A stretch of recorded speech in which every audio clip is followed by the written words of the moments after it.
mud, sat outside Mayo County Council's building on a very cold and very, very wet December day in 2019, I think. And I was struck forever after by something that you said to me, and I wondered, why is there only two of you? Why are you here when there's only two? And you said to me, because nobody else comes. And that stayed with me forever. And in the work that we've done since through the Mary Robinson Centre, we've tried to engage out with community groups and schools and younger people to give them a voice and a platform for the issues that are important. And I'm interested to hear what you have to say about this.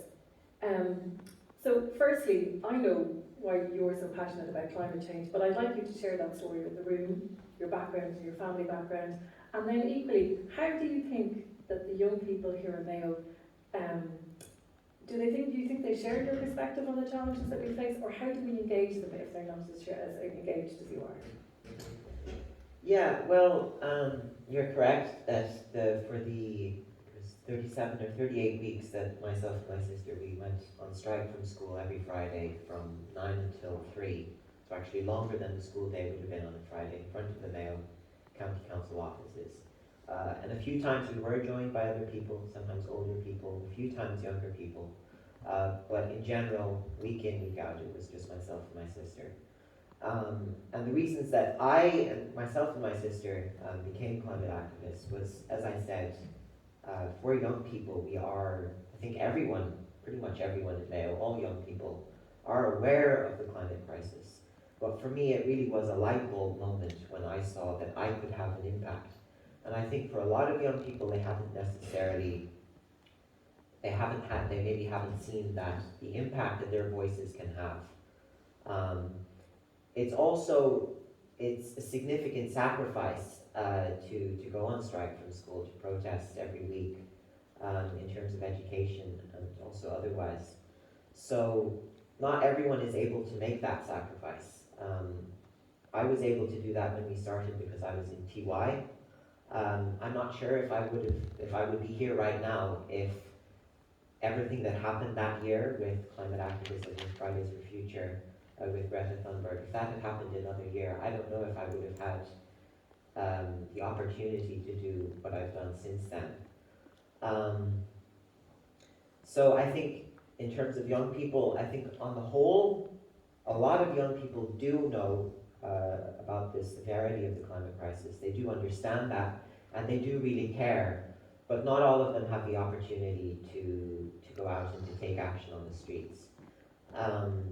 And certainly there is a role in leadership at a local level and at a national level to empower young people in terms of youth initiatives, youth voices in politics, in increasing youth engagement in general. I think young people are often dismissed and thought of as an aside, that their voices don't count as much as those of older people with more experience. And that's certainly something that I've experienced myself, that attitude. But I think on a whole, young people are deeply concerned about the climate crisis and about their future. But just to return to what I said before in the introduction about climate justice, for a lot of young people, the climate crisis is not a future event.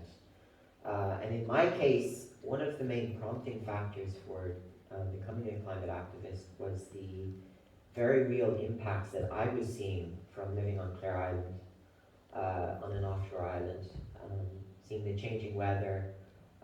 For example, the last few years, we've had quite severe drought over the summer months on Clare Island. And my parents, they're farmers. They grow a lot of their own vegetables. And that drought has been a significant problem. And it's not something that you expect in Ireland, but the shifting weather systems and the effects of the climate crisis are being felt even here in Ireland right now.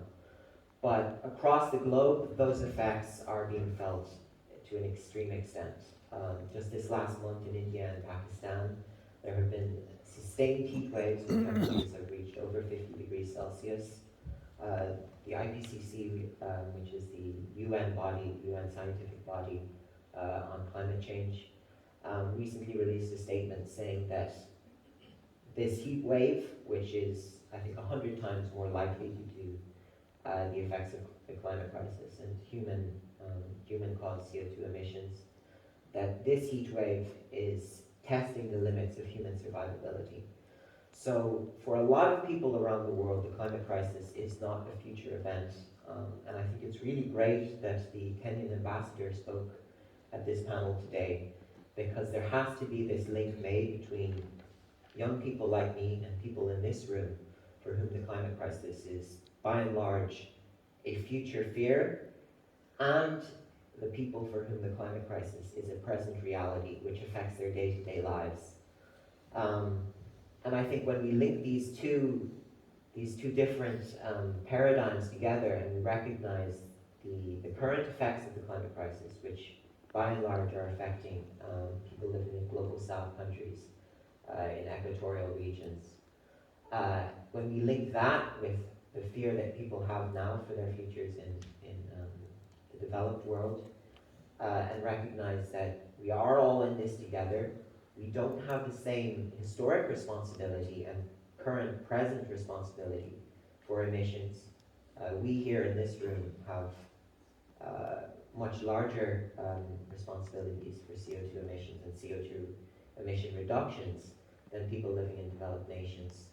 But when we link up these different concepts, I think that that's how we can achieve climate justice and climate action.